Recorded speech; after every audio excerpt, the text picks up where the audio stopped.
James Creedon has joined us in the studio because it is time for Media Watch. Good evening to you, James. Indeed. Good evening, Laura. Good to see you. Now, everybody, of course, still talking about this atrocity here in France. Mohamed Merah, who shot dead 7 people, including, of course, 3 small children. And there are a lot of questions and a lot of allegations and a lot of confusion.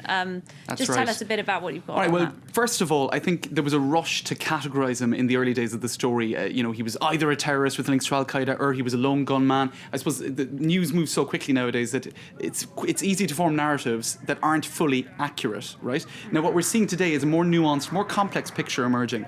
Now, a former head of one of the main French intelligence agencies, a guy called Yves Bonnet, he spoke to the media today and he said that Mohamed Merah was known as an informant to the Secret Service in France more than as an Islamist, so that he had links with them in the past. Now, France Télévisions, so that's already a stunning claim. So that they're saying that he informed on terrorists. He told the French Secret Service, he gave them information about terrorists in Afghanistan. That's right. He had connections with members of the French Secret Service. He was an informant as regards jihadi movements. That seems to be the claim. Now, France Télévisions, they asked a terrorism expert on this, or an intelligence agency expert, who said, look, it's perfectly possible that he would have been perhaps an informant. He had tried to work for the French army at one point, but he wasn't taken on. He had tried to work for the French Foreign Legion, so maybe he would have also been willing to help out the French Secret Service.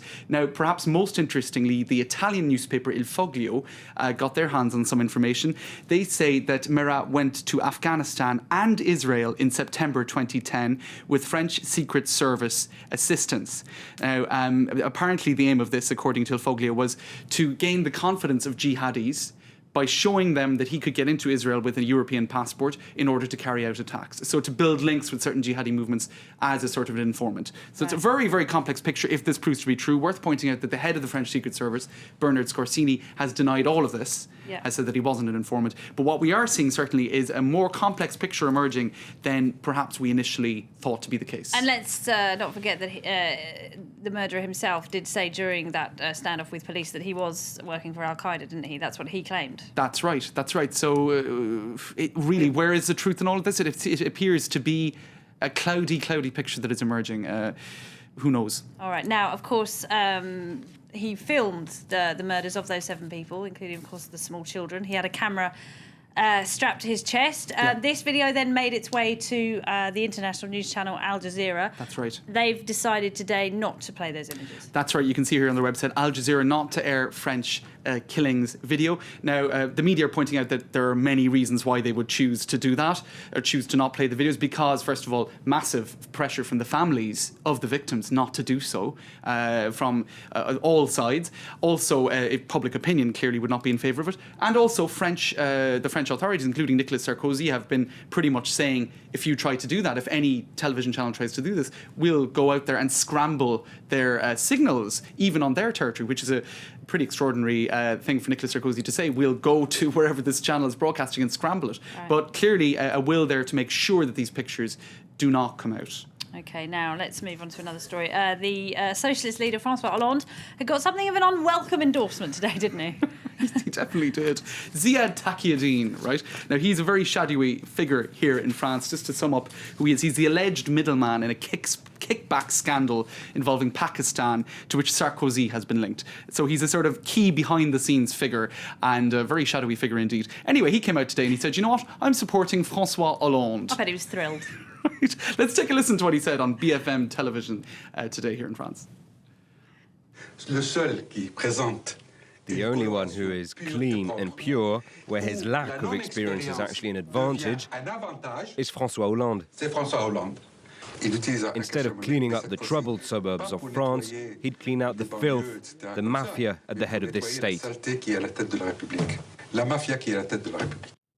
Clean and pure. Interesting choice of language for someone involved in the kind of things he is. I'm sure Hollande isn't actually pleased to hear that he's clean and pure, according to Ziad Taqiyuddin, who thinks that Sarkozy and company are filth and mafia. It's a pretty extraordinary claim, and it shows that there's clearly been a fallout at some level between Ziad Taqiyuddin and Sarkozy and his people. But in any case, François Hollande very quickly said, I received no such support, which is just not true, because Ziad Taqiyuddin did actually support him. Well, you just heard it. I won't be used. I think that he has information on Sarkozy, and I refuse to be instrumentalisé or used. So there you go. Okay, all right. Now let's talk about Sarkozy, because he's found a somewhat laborious way to get himself some votes. He's sending individual emails to French people who live in London. 100,000 of them. Pretty time-consuming, I isn't doubt it? he was actually writing out 100,000 emails. I think it was a spam effort in any case.